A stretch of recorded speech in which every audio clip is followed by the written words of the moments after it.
네, 2부 영상을 시작하겠습니다. 아까 제가 말씀드렸던 피니싱 단계에서 여러분들이 와이어 밴딩을 일일이 자잘자잘하게 해가지고 마무리하기가 사실 쉽지 않고요.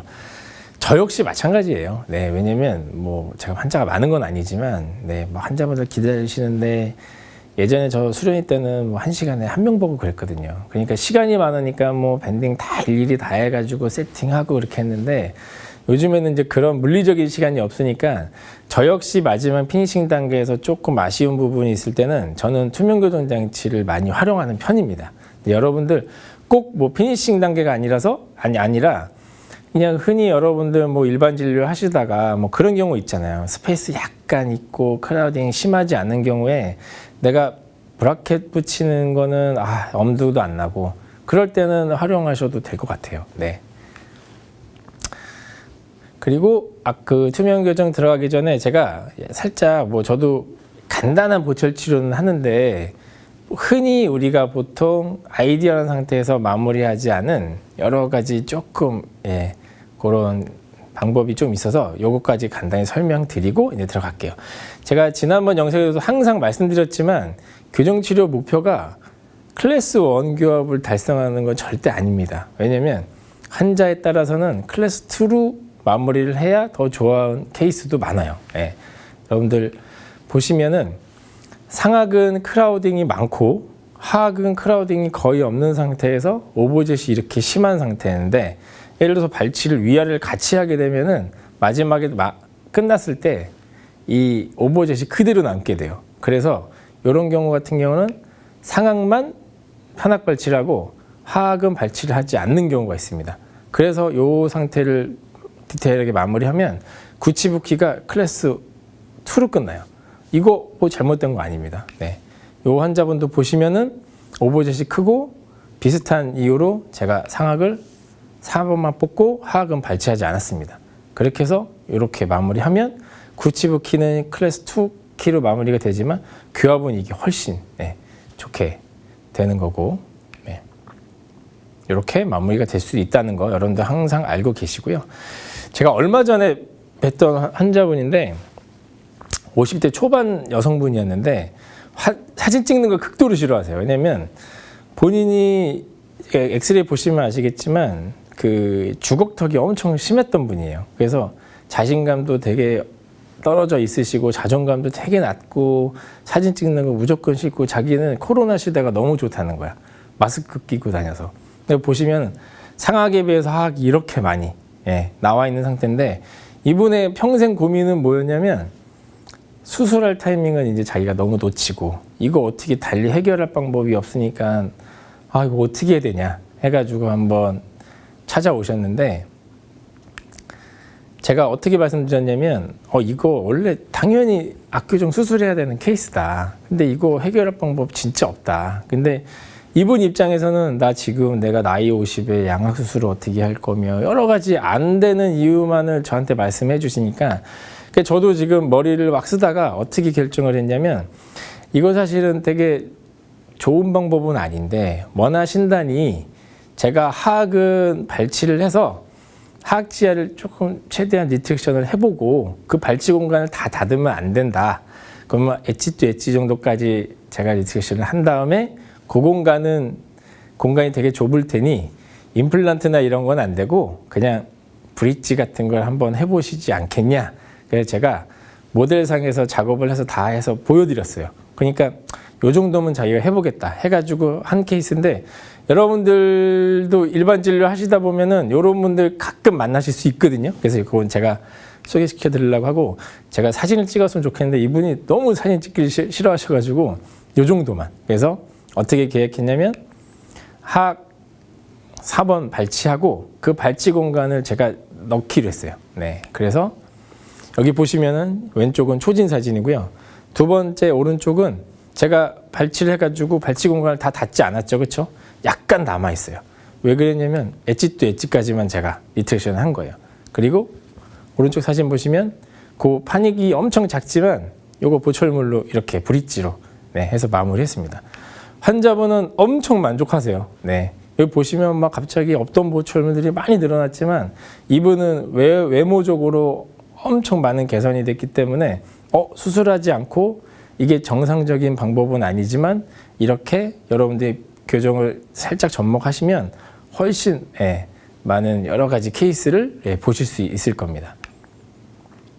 마지막에 교정 다 마무리 잘하고 여러분들 다 체크할 거 체크해가지고 마무리하지만 저도 이제 교정한 지가 20년 되다 보면은 어떤 게 제일 크냐면요.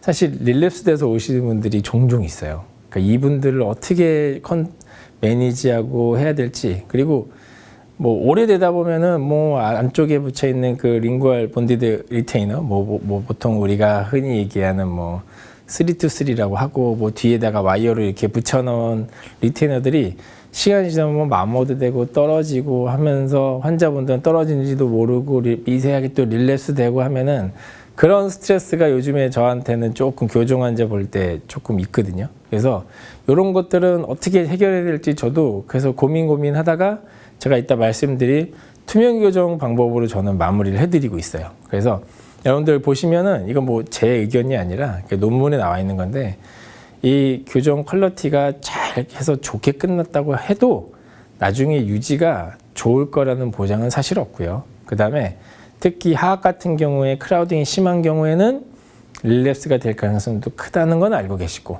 네. 그리고 좀 보통 리테이너는 저 같은 경우는 이렇게 리무버블이랑 뒤에 붙이는 픽스드 리테이너랑 그 다음에 저런 방식이 아니라 투명한 리테이너도 같이 챙겨 드리는 편이에요, 저는. 네. 그래서 제가 투명 교정을 조금 액티브하게 했던 이유는 있어요. 제가 전에도 한번 말씀을 드렸던 것 같은데 딸내미랑 놀다가 손가락이 한번 부러져서 한 달 동안 진료를 못한 적이 있었거든요. 그때 여러 가지 막 생각이 들더라고요. 이게 우리가 하는 일이 내 몸을 투자해가지고 하는 일이기 때문에 뭐 어디서 마우스 클릭해가지고 할 수 있는 직업이 아니잖아요. 그러니까 몸이 다쳐보니까 야 되게 여러 가지 생각들이 들고 야 이거 어떻게 해야 되지? 여러 가지 좀 생각이 들던 차에 제가 원래 투명 교정 시작한 거는 2008년, 7년 그때 처음 접했던 것 같아요. 저는. 그래서 지금 한 13년 좀 넘었는데 그 당시에 제가 조금 팔을 다치고 나서 조금 투명 교정을 좀 내가 많이 한번 해봐야 되겠다는 생각이 그때 조금 처음 들더라고요. 그래서 웬만한 케이스 내가 한번 투명 교정을 한번 해봐야 되겠다. 그래가지고 제가 제일 처음에 했던 투명 교정 케이스는 너무 간단해요. 근데 여러분들 흔히 머릿속에 알고 계신 투명 교정은 인비절라인이 그쵸? 가장 먼저 떠오르실 거고 요즘에는 뭐 오스템에서도 매직라인이라는 브랜드가 나왔고 그 다음에 너무 많은 브랜드가 있어서 저도 다 써보지 못했어요. 근데 제가 요즘 내린 결론은 뭐냐면 이제 뭐 기술력이 크게 차이가 나거나 그러진 않아요. 저도 다 써보진 않았지만 인비절라인도 마찬가지지만 국내 브랜드도 너무 이제는 퀄리티가 좋아졌기 때문에 여러분들이 뭐 예를 들어서 뭐 그 기공 수가나 여러 가지 한두 번 써보시고 본인한테 맞는 거를 찾으시는 게 가장 좋을 것 같고요. 요즘엔 또 원래 옛날 정통적인 거지만 이 크리스탈, 그러니까 클리어 얼라이너라고 그냥 환자분들이 그 기공사분들이 수작업으로 만들어서 나오는 투명 교정 장치도 있다. 그래서 큰 카테고리는 여러분들 흔히 알고 계시는 인비절라인, 그 다음에 국내에서 제작되는 그 투명 교정의 여러 가지 회사의 장치들, 그 다음에 일반 그 교정 기공소에서 만드는 클리어 얼라이너, 요 크게 세 가지 카테고리가 있는데 제 경험상으로는 다 비슷비슷하다. 각각은 특징이 있지만, 그래서 제가 2007년, 8년에 처음으로 했던 인비절라인 케이스예요. 그냥 여러분들 보시면은 그냥 한 40대 중반, 50대 초반 이런 남성분들 중에 조금 나이가 드니까 예전에 안 그랬는데 점점 치아가 틀어진다고 오시는 분들이 있거든요. 여러분들 뭐 상악도 보시고 하악도 보시면 한 요 정도 틀어져 있어요. 근데 요거 여러분들 뭐 브라켓 붙여서 하시면 좋겠지만 요 정도는 처음에는 한번 트라이 해볼 만한 케이스라고 저는 생각하거든요. 제 기억에 요 분은 한 6개월, 7개월에 다 마무리됐던 것 같아요. 자, 보시면은 전치부, 크라우딩량 한번 확인해 보시고, 요거 제가 한 달에 한 번 정도 오실 때마다 사진 찍은 건데, 생각보다 잘 됩니다. 뭐, 환자분들도 당연히 엄청 만족하시고, 네, 보시면은 요거 한 6개월 정도에 이렇게 마무리 될 수 있다면, 네, 충분히 해보실 만해요. 네. 그리고 제가 말씀드렸던 악교정 수술 환자도 이게 과연 가능할까? 제가 전에 한번 설명드렸지만 악교정 수술 환자는 어떤 방식으로 진행이 되냐? 네, 주걱턱이 심하신 환자분들은 요즘엔 선수들도 워낙 그 수술 잘하시는 뭐 구강외과 원장님들도 많으시기 때문에 많이 하시지만 예전 같은 경우는 보통 교정을 먼저 했어요. 그래서 교정을 먼저 하고, 네, 수술 계획을 짜서 수술을 하고, 네, 요렇게 마무리를 보통 했는데, 그러니까 순서는 요즘엔 선수술도 많지만 그냥 여러분들 흔히 그냥 편하게 생각하시면 선교정을 먼저 하고 수술을 하고 마무리 교정에서 끝나는 게 일반적인, 예, 형태인데, 선교정이라는 건 뭐냐면 수술 후에 상악과 하악이 교합이 딱 잘 맞도록 미리 교정을 하는 거예요. 그래서 이거 내가 브라켓을 하나 아니면 투명 교정을 하나 뭐가 차이가 있나 해가지고 환자가 딱 왔을 때 제가, 예, 트라이 한번 해본 거죠. 예.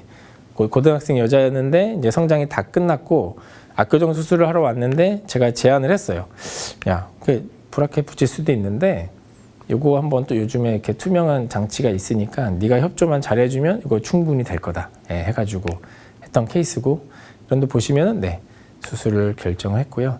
인비절라인 같은 경우는 어떻게 진행이 되냐면 내가 뭐 임프레션을 뜨던가 아니면 뭐 구강 스캔을 해가지고 자료를 보내주면 1단계 장치부터 마지막 단계 장치까지 한 번에 그냥 딱 나와요. 그리고 인비절라인 그 세팅할 때 내가 이 환자 악교정 수술할 거다라고 하면 거기에 맞춰서, 네, 이렇게 프로그램을 만들어서 저한테 보내줍니다. 그럼 제가 뭐 수정할 거 체크하고 해가지고 만들면 원리는 똑같았어요. 네, 그냥 이 치아 수술하기 직전에 가지런하게 배열하는 거를 먼저 인비절라인을 통해 가지고 점점 해가지고 진행을 했고요. 마지막에 수술 환자는 뭐 우리가 흔히 예를 들어서 뭐 팔이 부러지고 다리가 부러지면 고정을 한 다음에 뭐 깁스 같은 걸 하잖아요. 근데 우리는 약간은 뭐 예를 들어서 악교정 수술을 하면 한 달 동안 정도는 묶어 놓지만 음식물을 섭취를 해야 되니까, 그렇죠? 그래서 고정할 뭔가가 필요해요. 예. 그래서 마지막에 수술 직전에 제가 이 고정용 와이어만 그냥 치아 겉에다 이렇게 본딩을 하고, 예, 수술을 해서 왔더라고요. 그래서 요거는 오자마자 바로 띄고 또 마지막 단계도, 예, 투명 교정 장치를 이용해서 마무리를 해서 이 환자는 악교정 수술도 투명 교정으로 브라켓 안 붙이고 가능하더라고요. 네. 가끔 제가 기억에 지금은 그 브랜드가 없어졌는데 제가 그 세미나를 한번 가봤는데 또 원장님께서 자기는 투명 교정으로 발치 교정 잘하고 있다고, 그래서 제가 속으로 그랬거든요. 되게 뻥이 심하시다고. 왜냐면 제가 생각하는 방법으로는 그 메카닉은 불가능하다고 저는 생각을 하기 때문에. 그래서 발치 케이스를 투명 교정으로 끝내셨다는 분들이 케이스도 보여주시는데 사실 믿음이 좀 안 가더라고요. 그래서 여러 가지 이제 여러분들 생각해 보시면 보통 교정할 때 발치, 뭐 비발치는 상관이 없는데 발치를 결정하는 이유는 크게는요, 크라우딩이 너무 심해서 발치를 하지 않으면 치아가 가지런하게 배열될 공간 자체가 너무 없는 경우와 치열 자체는 고르지만 입이 좀 많이 튀어나와서 입을 넣기 위해서 발치하는 경우 크게 두 가지거든요. 그래서 첫 번째는 보시면은 크라우딩이 너무 심해.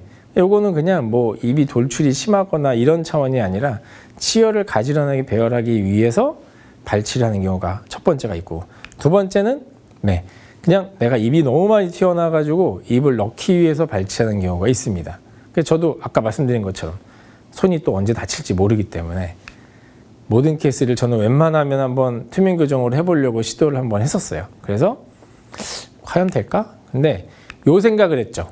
원래는 교정, 제가 처음에 아까 말씀드렸던 처음에 레벨링, 얼라인먼트 해가지고 치열을 가지런하게 피고 그 다음에 발치 공간을 닫고 마무리하는 게 일반적이잖아요. 근데 요건 뭐 완전히 제 아이디어는 아니고요. 제 선배님 중에 그 선배님께서 야, 이거 처음에 레벨링 얼라인 하지 말고 그냥 발치 공간 먼저 닫은 다음에 피니싱이랑 레벨링 온라인을 그때 마지막에 하면 훨씬 좋을 것 같은데? 라고 말씀하셔서 이것도 되게 좋은 아이디어다. 그래서 제가 그 선배님을 찾아가서 그 선배님이 만드신 장치거든요. 그냥 뭐냐면 나 그냥 처음에 그냥 브라켓 보통 붙여서 뭐 레벨링 온라인 하는데 그 과정 나 필요 없다. 나는 그냥 발치하고 뒤로 리트렉션 먼저 한 다음에 마지막에 나는 그걸 동시에 하겠다 해가지고 그 선배님이 만든 장치고 제가 그때 박사 논문을 이제 준비하던 차에 이거 그냥 뭐 선배님 요거 아이디어 주시면 제가 요거 논문으로 한번 써보겠습니다 해가지고 네 했던 리트랙터예요. 그래서 요거는 뭐 그래서 이 리트랙션을 할 때 제가 지난번에 말씀드렸던 우리 리트랙션 잘못하면 이 와시보드 이펙트라고 하죠. 그렇죠?